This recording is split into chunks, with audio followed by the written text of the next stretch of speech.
светски размери, да речеме. Малку албанци, македонците треба да знаат, да речеме, дека албанците како народ, затоа што во тој културен надпревар границите се бришат. Да речеме, во тој културен македонска нација, албанска нација и ајде сега некој културен надпревар, каде сме, што сме. И тука ако се разговара малку пошироко, треба малку повеќе да знаеме едни за други. Затоа што многу малку, да речеме, обрнувам внимание дека албанците како балкански народ имат 20 луѓе кои се добитници на Нобелова награда. Или имат во сопрано една Имба Мула. Или еден Исмаил Кадаре кој е кандидат потенцијален за Нобелова награда за литература. Мислам дека да не зборуваме за посвежиот пример Елиза Душко од Холивуд која беше во Тетово и во сите се овие достигнувања кај албанците кои сепак треба да ги знаеме и врз основа на тоа да градиме, да речеме, да градиме став за албанците и врз основа на овие достигнување. Не да се гради став кон албанците врз основа на тоа дека има криминалци, има необразовани и така натаму и во тоа рамниште да се остане во такво становиште за албанците и од тоа после произлегуваат и другите проблеми кои повеќе мислам дека повеќе делат и остават впечаток дека овие два народа ништо апсолутно ништо не може да ги ближи. Мислам дека имаме примери каде што како го обяснувате фактот дека комитите дека нашиот фудбалер Армен Шанкири играше за Вардар и потоа за македонската репрезентација беше една најдобрите спортисти, а комитите вика АЦ напред АЦ, после вика за Шиптари гасна комора. Како го обяснувате вие тоа? Тоа е во суштина, мислам дека сум учествувал во некоја награда добиена од Артим Шачири и неговиот цимер, фудбалер кој секојаш бил цимер со него. Како пријатели кои играле заедно и во репрезентација. Реакциите се многу чудни се и кон еден играч кој во исто време го засака, посебно голот против Англија, толку многу го засака, а во исто време продолжи да ги мразат албанците. Во исто време слушаш против албанците се и се што. Мислам дека ова дали се базира во севкупната ситуација како е наредена кај нас системски, политички и така натаму. Дури имаме случаеви, пошто по спортот сум бил некојаш играв и сам фудбал. Ме чуди тоа, понекогаш играт сосема, да речеме, Македонија игра со Ирска. Добро. Во стадионот слушаш извици, односно против албанците. Што ништо не се случува, што асоцира или поврзува нешто. Тоа се дали тоа спонтано комитите, сега нормално на комитите им возвраќаат. Во меѓувреме се појавија сега и балистите, тука се шверцерите. Колку тоа да звучи дека и да ги оставиме млади луѓе, меѓутоа мислам дека грозно тоа звучи во стадиумите кога слушаш цела група, илјада луѓе млади одеднаш слушаш антиалбански, тоа вулгарни или од другата страна. Мислам дека дали тоа треба некоја забрана, дали некои казни.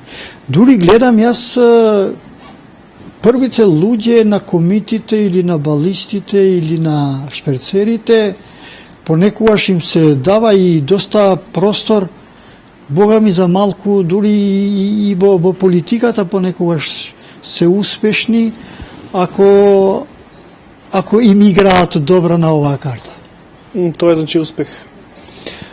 Што се случи, господине Рамадани, 2001 година? Дали победија луѓето кои што сакаат крв, наспротив вас, кои што сакавте со методите на Ибрахим Ругова да стигнете до правата на албанците?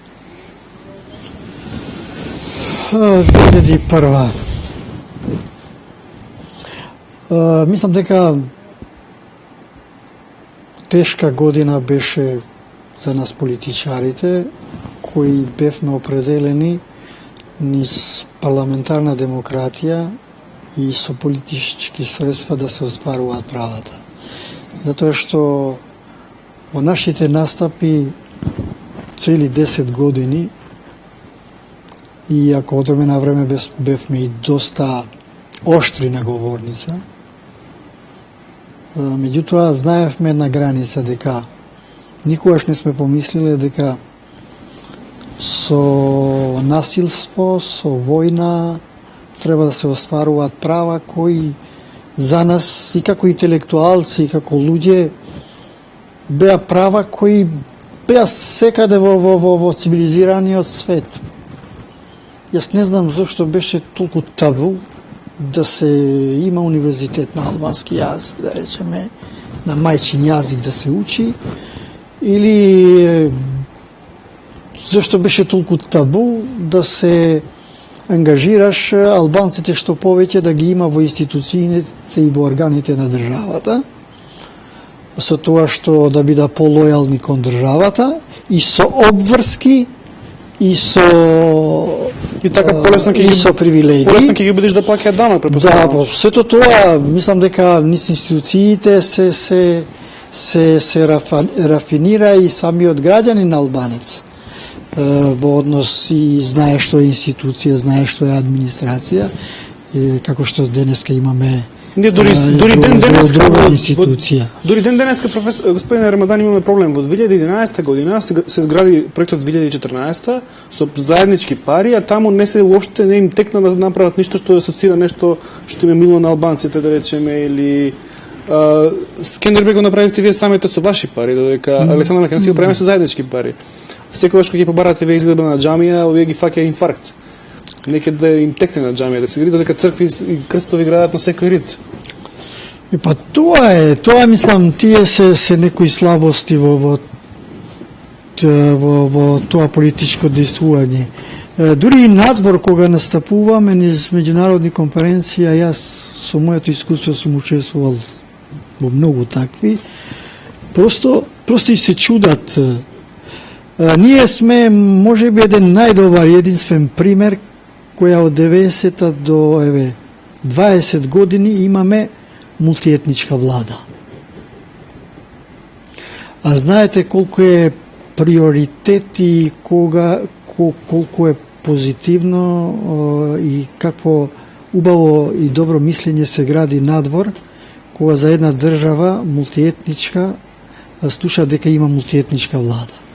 И кога ќе им кажеш дека има 5 министри албанци, дури да се обидеш по тоа да им кажеш па еве нашите права, па не можеме да ги остваруваме.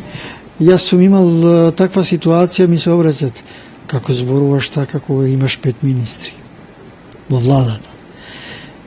Не оди, мислам, неспојиво е тоа да имаш мултиетничка влада 20 години во оваа демократија и понатаму да извлечеш заклучок дека меѓуетничките односи не се добри во Република Македонија.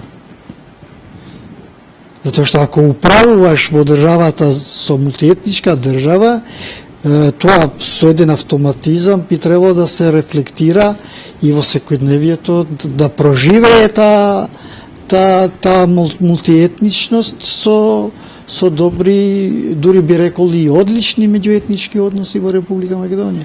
За жал тоа го нема. Зошто? Затоа што се донесуваат проекти, одлуки и во владата, што дел од вината носат и албанските министри, мислам во владата, за такви проекти. Не треба тие да дозволат таму да поминат тие проекти и од кога ќе реагираат невладините или опозициони партии и така, тогаш да се разбудат тие, или како што беше случајот на Кале, кога се реагира со функционери од партија која е на власт, а одлуката е донесена таму.